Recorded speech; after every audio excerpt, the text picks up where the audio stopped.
জেনে নিন কোন জেলার মেয়েরা কেমন বউ হবে। বিয়ে করলেই বউ পাওয়া যায়, কিন্তু বউ হিসেবে কেমন হবে সেই মেয়েটি তা অবশ্য কারোরই জানা থাকে না। কিন্তু অঞ্চলভিত্তিক গবেষণা বলছে ভিন্ন কথা। আঞ্চলিক বৈশিষ্ট্য দেখে বিয়ের জন্য খুঁজে নিতে পারেন মনের মতো বউ। তাই যারা বিবাহযোগ্য, মানে যাদের বিয়ের বয়স হয়েছে, এখন কিংবা ভবিষ্যতে বিয়ে করার চিন্তাভাবনা করছেন, তাদের দুশ্চিন্তা কমাবে এই গবেষণা। যশোর খুলনার মেয়েরা অনেক সুন্দরী। যশোরের মেয়েরা কুটনামিতে খুব ওস্তাদ হয়, প্রচুর মিথ্যা কথা বলে, তবে শ্বশুরবাড়ির লোকদের সেবা করতে পছন্দ করে। চট্টগ্রামের মেয়েরা বাইরের জেলাদের ছেলেদের ব্যাপারে আগ্রহী নয়, কিছুটা কনজারভেটিভ।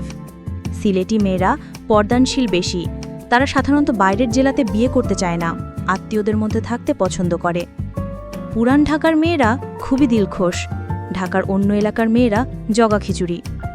খুলনার মেয়েরা স্বামী অন্তঃপ্রাণ, তারা নাকি ফ্যামিলির ব্যাপারে একটু সিরিয়াস টাইপের হয়। উত্তরবঙ্গের মেয়েরা কোমলমতি হয় এবং বেকুব ও আনক্রিয়েটিভ। বরিশালের মেয়েরা একটু ঝগড়াটে, ভালো রাঁধুনি, ন্যাচারাল সুন্দরী, সংসারী এবং স্বামীভক্ত। কিন্তু বরিশাল থেকে সাবধান, যতই সুন্দর হোক জীবন বরবাদ করে দেবে। ময়মনসিংহের মেয়েরা একটু বোকাশোকা, কেউ বা বদমাইশ, কেউ কেউ স্মার্ট এবং ডিয়ারিং। সিরাজগঞ্জের মেয়েরা ভালো, যদি শান্তিতে ঘর করতে চান। বগুড়ার মেয়েরা ঝাল খেতে পছন্দ করে, বিয়ের পর শুধু বাপের বাড়ি যেতে চায়। কুষ্টিয়ার মেয়েরা অহংকারী, কিন্তু সেই তুলনায় গুণবতী নয়, মননশীল, রুচিসম্পন্ন। যাকে ভালোবাসে সত্যিকারের ভালোবাসে, কোনো রাগ ঢাক নেই। ব্রাহ্মণবাড়িয়ার মেয়েরা পোল্টিবাজ, কিন্তু পতিভক্ত ও সংসারী। রাজশাহীর মেয়েরা একটু বোকা টাইপের, তবে সেটা প্যাচ জানে তার পেট ভর্তি প্যাচ। পাবনার মেয়েরা কুটনা হয়ে থাকে, এরা স্বামীর কান ভরতে পটু হয়ে থাকে। জামালপুরের মেয়েরা বেশি স্মার্ট এবং ডেয়ারিং, এই জেলায় সুন্দরীদের ঘনত্ব বেশি, স্বামীর টাকা ভাঙাতেও এদের জুড়ি নেই। বাবা মা অথবা আত্মীয় স্বজনদেরকে ভুলতে চাইলে নোয়াখালীর মেয়েদের তুলনা নেই। বেশিরভাগ মেয়ে কারো কথার নিচে থাকতে চায় না, এরা চরম কুটনা হয়, তবে তারা শ্বশুরবাড়ির জন্য করতে চাইলে নিজের সব দিয়ে করে, না করলে নাই। ফরিদপুরের মেয়েরা চূড়া স্বভাবের, ওদের মতো কুটিল প্যাচের মানুষ খুব কমই হয়। কুমিল্লার মেয়েরা শ্বশুরবাড়ির মানুষদের পছন্দ করে না। কুমিল্লার মেয়েরা সুন্দরী, অনেক দায়িত্বশীল, তবে সংসারে প্রভাব বিস্তার করতে বেশি পছন্দ করে।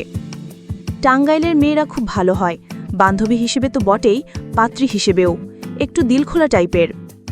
মাদারীপুরের মেয়েরা খুবই কিউট, খুব খরচে, জামাইয়ের পকেট ফাঁকা করতে ওস্তাদ। চাঁদপুরের মেয়েরা মানুষ হিসেবে খুবই ভালো, অতিথিপরায়ণ, তাদের সরল ভালোবাসা আপনি মুগ্ধ হবেন। আর শ্বশুরবাড়ি চাঁদপুর হলে ইলিশ নিয়ে চিন্তা করতে হবে না। আর আসল কথা হলো, চাঁদপুরের লোকের মাথায় প্যাঁচ জিলাপির থেকেও বেশি। চাঁদপুরের মেয়েরা ছিলে ঘুরাতে ওস্তাদ। দিনাজপুরের মেয়েরা বেশিরভাগ খুব সুন্দরী, তবে একাধিক সম্পর্ক থাকে, বিয়ের পরও সাবেক প্রেমিক ভুলতে পারে না। চাঁপাইনবাবগঞ্জের মানুষ সরল মনের অধিকারী, এদের হাতের রান্না ভালো। গাজীপুরের মেয়েরা খুবই ভালো, মিশুক এবং রসিক, এখানকার মেয়েরা জেদি, লাজুক, মিডিয়াম সুন্দর, মিডিয়াম স্মার্ট এবং সংস্কৃতিমনা। নরসিংদীর মেয়েরা উড়াল পঙ্খির মতো, তাদের মন আর চলার ঢং কখন কোথায় থাকে তা বলা মুশকিল। কিশোরগঞ্জের মেয়েরা একটু বোকাশোকা আর ডেয়ারিং প্রকৃতির, মিশুক, বন্ধু পাগল বা বন্ধু প্রেমী হয়, স্বামী ভক্ত হয়, তবে এমনও হতে পারে যে সারা জীবন বইয়ের দ্বার নিগৃহীত হওয়া, অসম্ভব কিছু না। নারায়ণগঞ্জের মেয়েরা অতিশয় ভালো, ভদ্র, সামাজিক, কিভাবে পরিবার আর মুরব্বীদের সামলাতে হয় তারা খুব ভালো জানে, সংসারে ঝামেলাহীন, সবসময় হাসি খুশি, মিলেমিশে থাকে।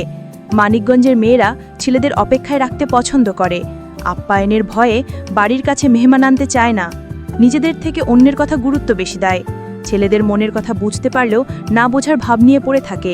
সুনামগঞ্জ এর মেয়েরা নিজ জেলার বাইরে জ্ঞান একেবারেই কম, অন্য জেলার ছেলেদের সঙ্গে বিয়ে করতে চায় না, বিয়ের পর স্বামী সংসার ও বাচ্চা নিয়ে ব্যস্ত থাকতে পছন্দ করে। নেত্রকোনার মেয়েরা একটু ঝগড়াটে স্বভাবের, এরা স্বামীর মুখে মুখে কথা বলে বেশি, বিয়ের পরে বছরের বেশিরভাগ সময় সংসার কলহে কাটায়। মিষ্টি বিশ্বাস, চমক নিউজ।